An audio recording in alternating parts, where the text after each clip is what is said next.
What if I told you that the overwhelming majority of people die without ever having truly been born? That they pass through 70, 80, 90 years like a beautifully decorated shell, but hollow inside. They accumulate possessions, titles, memories, but the soul, the incandescent core of their being, remains dormant, untouched, a treasure buried under the rubble of an unlived life. Biological death, for them, is merely the final disposal of a vessel that never fulfilled its true function. They do not fear death. They fear the realization, in their last breath, that they were never alive.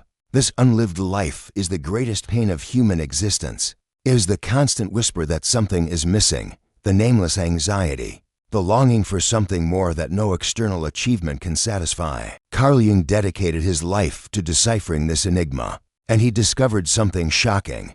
True birth is not what happens in a hospital. It is a second birth, a psychological delivery that can only occur through an act of supreme courage, voluntary death. The death of the ego, the death of who you think you are, so that the one you truly are can finally breathe.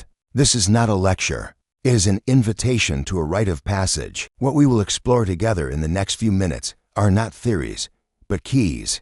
Keys to unlock the cells of your own psyche. If you feel the call, if the pain of a half-lived life has become unbearable, then your journey of awakening begins now. Make this a symbolic act. Subscribe to this channel, not to follow a creator, but to make a commitment to your own soul. Leave a like, not for the algorithm, but as a signal of light, an affirmation that you are ready to look into your own shadow. And leave a comment with the word awakening, not for engagement, but as your personal declaration that you are crossing the threshold. What comes next is only for those who dare to die so that they can, finally, live. Imagine the ego as a little king. He rules a tiny island, built by himself with grains of sand from past experiences, the opinions of others, and social rules. On this island, he knows every grain, every sandcastle, every small wall. He is the absolute master of his limited domain. Surrounding his island, there's an infinite, vast, powerful, and mysterious ocean. The psyche, the unconscious, the self. The little king has a primordial dread of this ocean. He sees it as annihilation, as the end of his reign, the dissolution of his beloved island. Death, for the ego, is the high tide that will inevitably come to claim his sandcastle. Therefore, he spends his entire life in a frantic and exhausting struggle, building ever higher barriers, denying the nature of the tide, distracting himself with the trifles of his small kingdom. The fear of biological death is just a reflection of this much deeper terror, the fear of psychological dissolution. The ego identifies completely with the form, its name, its profession, its personal history, its possessions. It believes it is the island. It cannot comprehend that it, and every grain of sand in its kingdom, is made of the same substance as the ocean. The resistance to death is, therefore, the resistance of the part to accept its connection to the whole. It is the wave insisting it is separate from the sea. Jung teaches us that this struggle is the primary source of neurotic suffering. We live in a state of chronic anxiety because we are at war with the very nature of reality. We try to control the uncontrollable, solidify what is fluid, make permanent what is, by its essence, transient. The task of individuation is not to strengthen the ego's walls, but to build a small boat. A boat that allows the king to navigate the ocean, explore its depths, dialogue with its creatures, the archetypes, and, finally, understand that he is not the king of an island, but a navigator of the infinite. The death the ego fears is, in fact, liberation from its own self-imposed prison. It is the invitation to leave the suffocating safety of the shore and to launch into the totality of being. As long as the ego clings to its crown of sand, life will be an anxious vigil, a wait for the inevitable collapse. But when it dares to look at the ocean not as an enemy, but as its origin and destination, the fear of death transforms into a yearning for union, for wholeness, for the return home. The question each of us must ask is not how can I avoid death, but what is the sand island to which I cling so desperately, and which prevents me from knowing the vastness of my own inner ocean? The answer to this question is the first step to dying the little death, so that the great life can begin. The psyche, like nature, operates in cycles, in seasons. Human life, in Jung's view, is not a straight, ascending line of progress, but an arc similar to the sun's journey across the sky. The first half of life, the morning, is dedicated to expansion, growth, and adaptation to the outer world. It is the phase of creating a strong ego, building a social persona, and putting down roots in the material world, career, family, identity. In this phase, all our psychic energy, our libido, is projected outward. The goal is conquest, differentiation, the affirmation of the I before the other. Death is a remote idea, a concept that belongs to the old, a flaw in the system that does not concern us. We are too busy climbing the mountain to worry about the other side.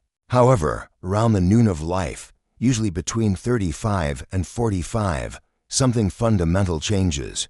The sun reaches its zenith. All the external tasks we set for ourselves have been, for the most part, accomplished or abandoned. And then, a strange emptiness begins to set in. The famous midlife crisis is not, as popular culture portrays it, a pathetic desire to recapture youth. It is a call from the soul. It is the psyche signaling that the values of the morning no longer serve for the afternoon of life. The energy that was projected outward now needs to be gathered and directed inward.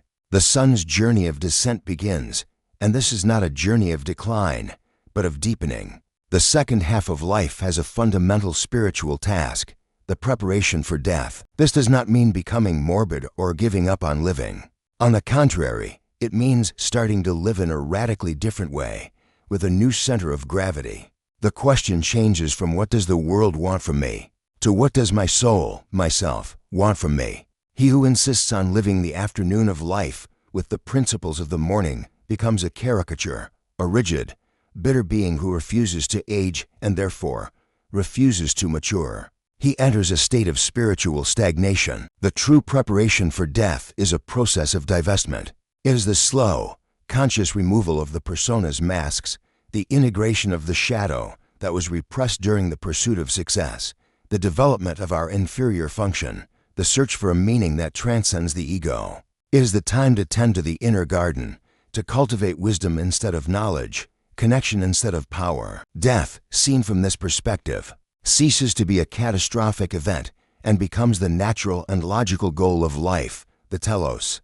Just as the goal of the seed is to become a tree and bear fruit, the goal of life is the realization of wholeness, and death is the final act of this integration. To live the second half of life consciously is the art of dying well, and to die well is the culmination of a life well lived. It is the final harvest, the moment when the sun's journey is complete, dipping below the horizon not in darkness, but in a splendor that promises a new dawn. Jung's answer to the enigma of life and death is not a belief, but a process, individuation. This is the term he used to describe the psyche's innate journey toward wholeness, self-realization, becoming the unique and indivisible individual one was born to be. Individuation is not a path of perfection, but of completeness. And to become complete, one must embrace the totality of one's own nature, including darkness, imperfection, and mortality. Jung saw a perfect parallel for this psychological process in the ancient art of alchemy.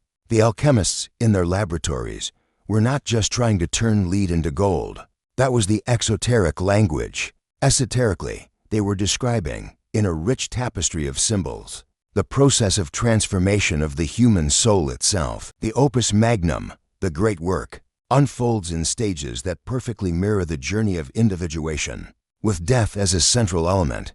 The first stage is the nigredo, the blackening. Psychologically, it is the confrontation with the shadow. It is the moment when the individual dissolves their illusions about themselves, plunges into the darkness of their unconscious, and faces the aspects of themselves that have been repressed and denied. It is a phase of depression, chaos, of loss of meaning. It is the death of the inflated ego, the putrefaction of the old identity. One must die to what one thought one was, so that something new can be born. Many stop here, terrified by the darkness. But for those who persist, the albedo, the whitening, follows. After confronting the shadow, the personal unconscious, the individual begins the dialogue with the soul's archetypes, the anima in man, the animus in woman. It is a process of purification, of washing away projections, of differentiating the I from the other.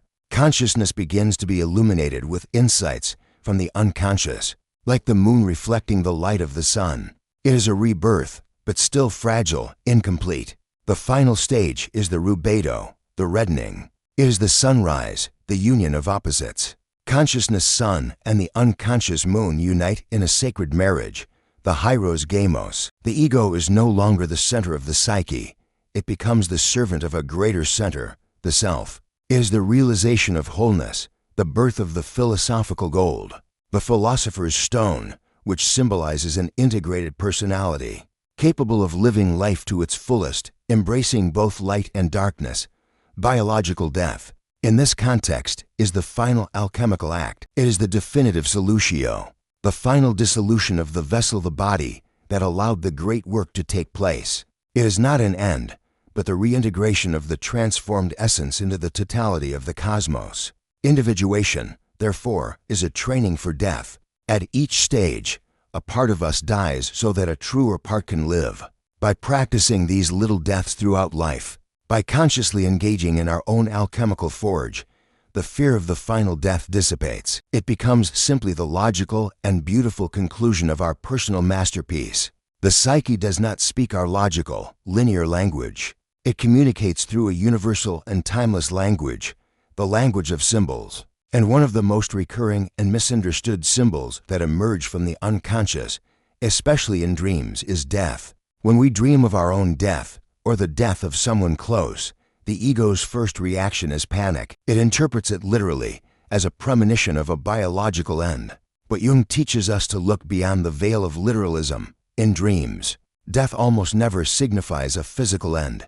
Instead, it symbolizes the end of a psychological state, the end of a cycle, the end of an identity. It is an invitation to transformation. Death in a dream is a call to let something die within us, an old habit, a relationship that no longer serves us, a limiting belief, a childish attitude. Our professional persona is the psyche telling us dramatically that, to continue growing, a part of us must be sacrificed and left behind. It is the image of pruning a tree. Branches are cut so that the tree can grow stronger and bear more fruit. The pruning seems violent. It seems like a death, but it is an act of love that serves life. The symbols that accompany death in dreams are crucial for their interpretation. Being buried alive can symbolize a feeling of suffocation in a life situation, a need to break free from something that is oppressing us. Drowning can represent being overwhelmed by emotions from the unconscious, an invitation to learn to navigate our own emotional depths instead of being swallowed by them. The image of winter, of a frozen landscape, symbolizes a period of dormancy, of necessary introversion, of gestation in the dark before new life spring can burst forth. The descent into a cave or the underworld, an archetypal theme present in all hero myths, represents the necessary journey into the unconscious to rescue a lost treasure, a part of our soul, our creativity, our life force. The ego fears this descent. It fears the darkness. But it is only in darkness that certain seeds can germinate. Learning to dialogue with these symbols is like learning to read the map of our own soul.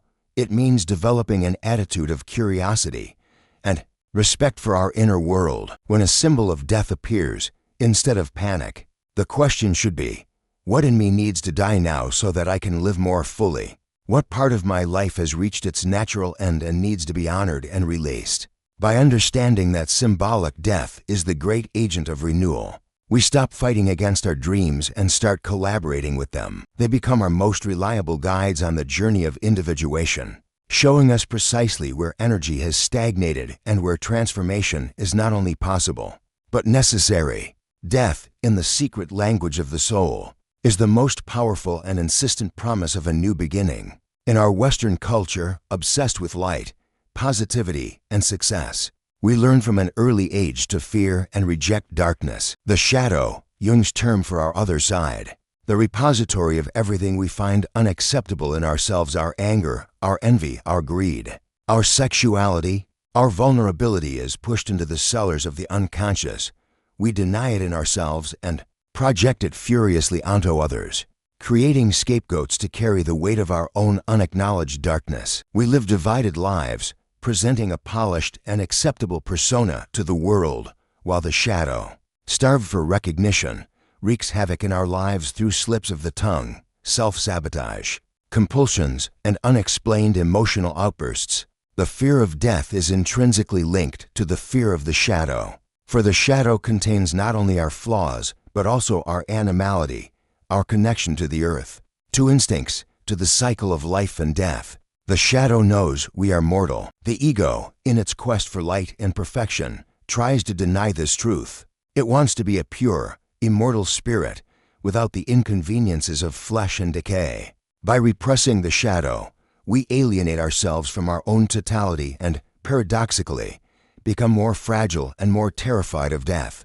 Jung stated that the confrontation with the shadow is the masterpiece of the inner journey. It is painful and often humiliating work. It demands brutal honesty with oneself, the courage to withdraw our projections from others and acknowledge, yes, that which I so despise in the other also lives in me. However, integrating the shadow does not mean becoming evil.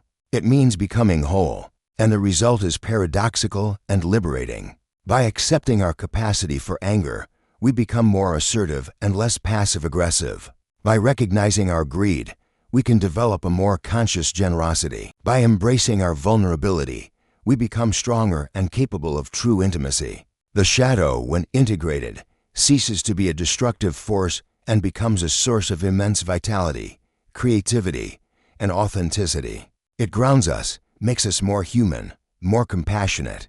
He who has integrated his shadow no longer fears the darkness, neither within nor without. He does not fear death, because he has already died to the illusion of his own perfection. He has already descended into his own hell and discovered that divinity resides there too. He understands that life is a play of light and shadow, and that one cannot exist without the other. True, full life is not found in the denial of darkness, but in its embrace.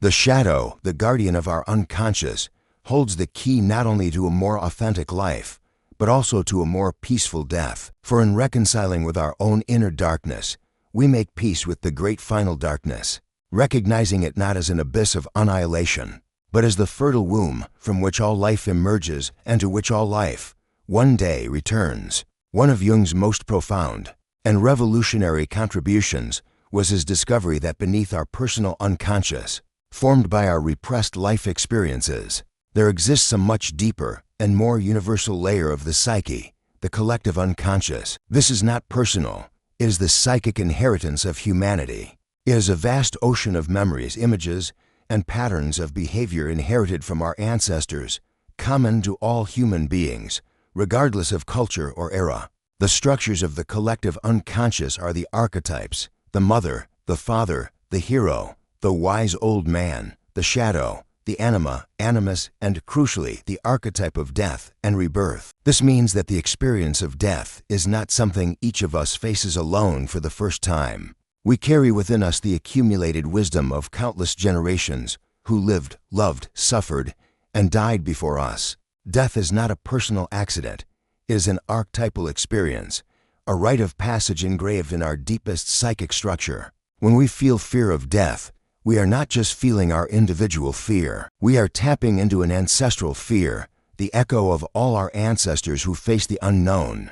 But similarly, when we feel a yearning for transcendence, an intuition that life continues in some form, we are also accessing the archetypal wisdom that has always seen death not as an end, but as a transition. The myths, religions, and rituals of all world cultures are manifestations of this collective unconscious. They are humanity's attempts to create narratives and practices that help us navigate the great mysteries of life, especially that of death. The story of the dying and rebirthing god Osiris, Christ, Dionysus, the shaman who journeys to the world of the dead and returns with healing. The cycle of the seasons, all these are symbolic expressions of the archetype of death and rebirth. They remind us on a deep, soulish level that dissolution is always followed by reorganization, that the end of one cycle is the beginning of another. In our modern, desacralized culture, we have largely lost the connection to this ancestral knowledge.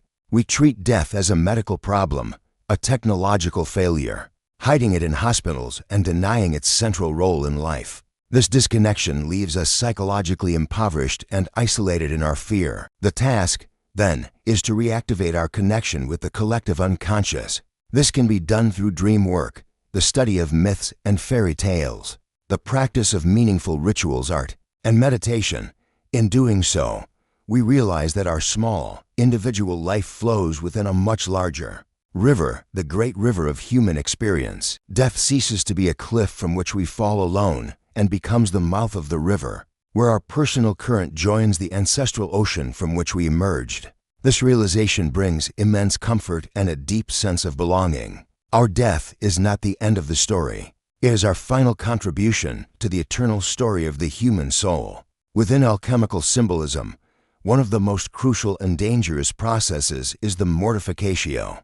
Literally, it means to make die. It is the process of killing, cooking, rotting, and burning the prima materia, the initial substance, so that it can be purified and transformed into something higher. Psychologically, mortificatio is the art of dying before you die. It is the conscious and voluntary process of submitting our ego and its attachments to the transformative fire of consciousness. It is the symbolic death we practice in life to free ourselves from the tyranny of the false self and align with the true self. This is not an abstract idea.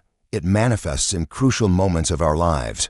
Mortificatio happens when we suffer a devastating loss, the loss of a job, a relationship, health, a loved one.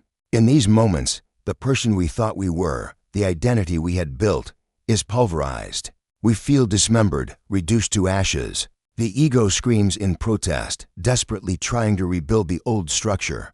But the soul knows this dismemberment is necessary. It is the sacrifice of the old, sick king so that a new, wiser, and more vital king can rule.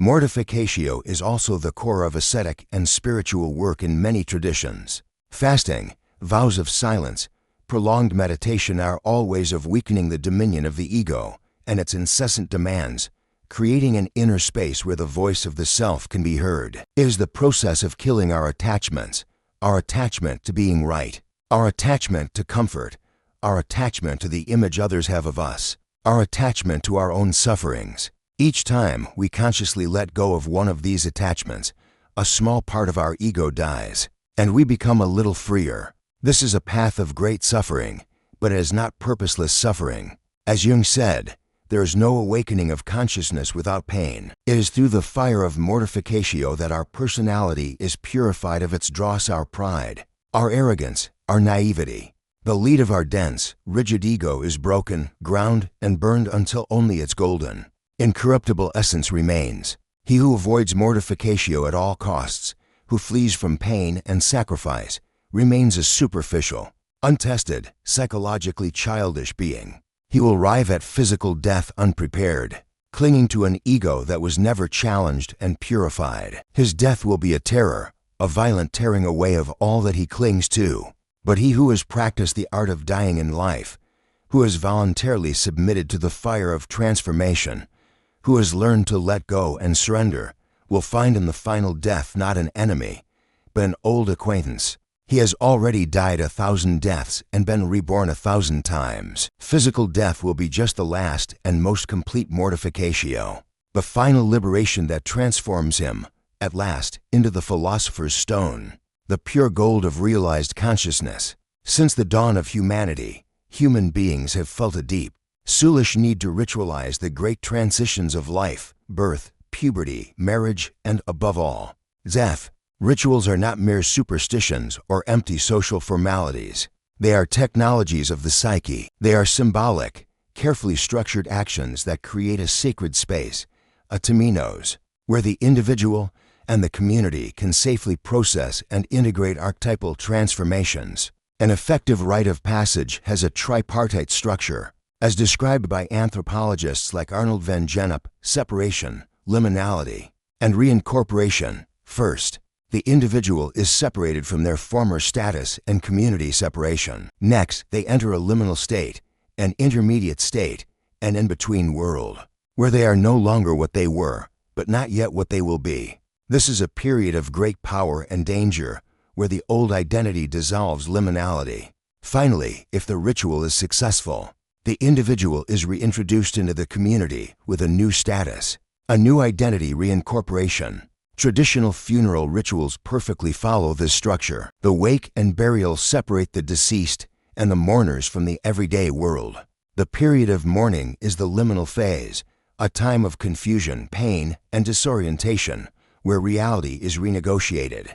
Later ceremonies, such as requiem masses or memorials, help in the reincorporation of the mourners into life, now transformed by the experience of loss. Ritual provides a container, a safe vessel to hold the overwhelming emotions that accompany death. It offers a map, a path to follow when we are lost in the dark forest of grief. It connects our personal suffering to the universal suffering of the human condition, reminding us that we are not alone. In our modern, secular, and rushed society, we are witnessing a dangerous emptying of rituals. Funerals are quick and impersonal.